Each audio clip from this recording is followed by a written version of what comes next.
আমরাই তৈরি করছি স্টুডেন্ট বা হাফ নেন এর জন্য, কিন্তু নির্দিষ্টভাবে তো কোনো গেজেট নাই বা কোনো কিছু করা নাই যে আমাদের তাদের হাফ ভাড়া নিতে হবে। আমরাই তৈরি করছি স্টুডেন্ট বা হাফ নেন এর জন্য, কিন্তু নির্দিষ্টভাবে তো কোনো গেজেট নাই বা কোনো কিছু করা নাই যে আমাদের তাদের হাফ ভাড়া নিতে হবে, এরকম আমরা কোনো চিঠিও বা কোনো কিছু পাই নাই। এখন স্টুডেন্ট যে গরিব আছে তার জন্য তো সে ভাড়াই দিতে পারে না।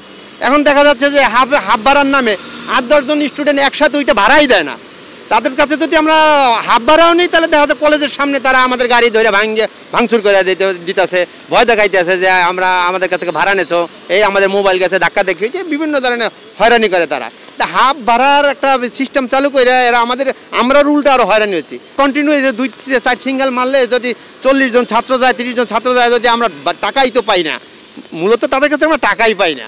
তারপরে যদি হাফ ভাড়া যে দিতে পারে না, সে যদি বলে যে আমরা হাফ ভাড়া আমরা নেই, এখন যে বাধ্যতামূলক যে নিতেই হবে এরকম তো কোনো প্রকাশ নাই যে আমাদের নিতেই হবে। কে বলছে আমাদেরকে? তারা তো দেখেন রাস্তার মধ্যে এখানে বিভিন্ন জায়গায় আড্ডা মারে, সিগারেট খায়, চা খায়, কোনো জায়গায় কিন্তু হাফ দিয়ে খায় না যে আমি স্টুডেন্ট, আমার সিগারেটের দাম তুমি হাফ নাও, 15 টাকার দাম তুমি 7 টাকা নাও, তা না। কিন্তু আমার এটাও ব্যবসা প্রতিষ্ঠান, আমি ওটা টাকা দিয়ে ব্যবসায় নামছি, আমি লস দিবার আসি না। এখানে ও পানালা যদি সে ব্যবসা করতে চাই, আমি বাস আমারও একই অবস্থা। আমার গাড়ি আছে বিধায় যে আমি সবারই ফ্রি নেবো, কে না ফিরে যায়? স্টুডেন্ট হাফ চায়, প্রশাসনের লোক ফিরে যাইবার চায়, ওই পরিবহনের কোনো স্টাফ উঠলে ফিরে যাইবার চায়, সবাই বাসে উঠলে ফিরে যায়। একটা বলে আমি পরিবহনের ওই অমুক পরিবহনের একজন স্টাফ আমার ফিরে নেন, প্রশাসনের লোক বলে আমি প্রশাসনের লোক আমার ফিরে নেন। তা আমরা কি ফিরে দেওয়ার জন্য কি লিখিত দিয়ে আসছি সরকারের কাছে? তো আমরা এই লোকদেরকে আমরা ফিরে নিতে বাধ্য। আমরা ফিরে নিব কেন?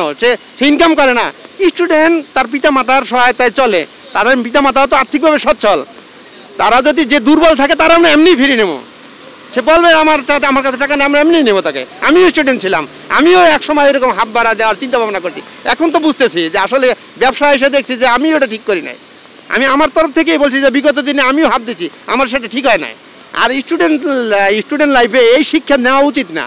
গ্রামে ঠগাই খাওয়ার এই হাফ ভাড়া, এটা তো শুরু স্টুডেন্টের সময় যদি হাফ ভাড়া দেওয়ার চিন্তা ভাবনা, ভবিষ্যতে চাকরি জীবন ওইরকম করে খাওয়ার চিন্তা ভাবনা, মাথাটাই থাকবে, মেন্টালিটিটাই থাকবে ওইরকম, কেমনে কমাই দিয়ে খাবো, এটা ঠিক না। মূলত সঠিকভাবেই চলা উচিত না। ওই বিল এখন কি উপলক্ষে কি মনে করে যে বন্ধ করে দেয়? ওই বিলটা কি? ওই বিলটা তো কোনো চুরি ডাকাতি করার কোনো ব্যবস্থা না। এটা আমাদের একটা টার্গেট যে এই গাড়িটা 20 জন যাত্রী গেছে, আমি জানবো কিভাবে?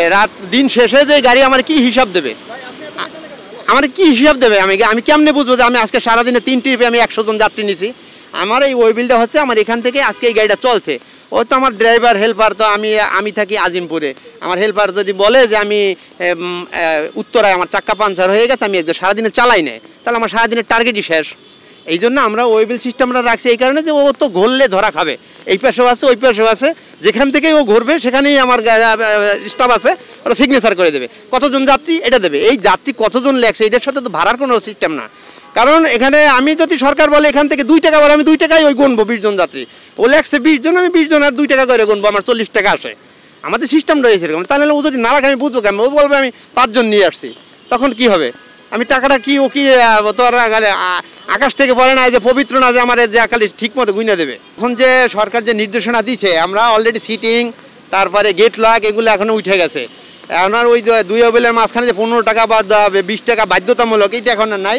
ওই মিলে আমাদের লেখা থাকবে যে এতজন যাত্রী গেছে, ভাড়ার 4 অনুপাতে যাত্রী দিবে। এখন যদি আপনার সরকারিভাবে যদি ভুল বুঝা যদি সিদ্ধান্ত নেয় যে ওই বিল থাকবে না, তাহলে গুইনা দেবে কেটা? আমার এই তাহলে ওই বিল থাকবে না, মুখে গুইনা আমরা নিজেরা ওই বিলে দেবো না, গুইনা আলাদা, ওই তাও ওই বিল। এখন ওই গাড়িতে দিলাম না, আমি পকেটে রাখলাম গুইনা, তাতে কি দাঁড়ালো? একই তো দাঁড়াইলো, গুনতে তো আমাকে হবেই।